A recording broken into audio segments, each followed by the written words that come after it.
I'm Angelique Binet, founder of Social Media Love, and today I'm going to show you the 5 ways you can target your audiences with Facebook advertising, and we're having a vlog format where you will move. Number 1, you should be sending your ads to your fans. They are your loyal fans, and we know that Facebook doesn't give them a lot of access to what we publish on pages. Friends of fans, this is an awesome option because not only your fans gonna see it through them, but friends of fans allow you to enlarge your community, especially if you are under 1,000 fans when you start with the Facebook page.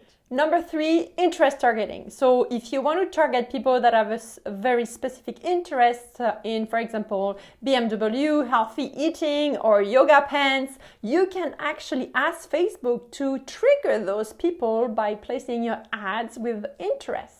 And now custom audience. This is a big gun. Custom audiences are amazing, and don't freak out. I have everything covered for you. There is a bonus right in the description. You can download what are custom audiences.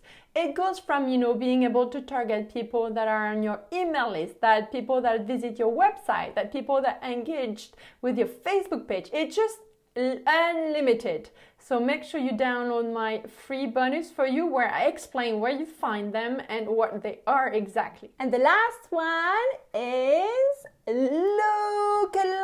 And lookalike are pretty cool too, because what they allow you to do is actually ask Facebook, okay, Facebook, you know that those people who like my page, I'd like you to find people that are like those people, but in another area of the world. It's called lookalike audience. Now that you know what are the top 5 audiences you should be considering when you actually create Facebook ads, make sure that you like that video, share it with your friends or friends entrepreneurs that are starting with Facebook advertising, and you can actually use it for Instagram as well.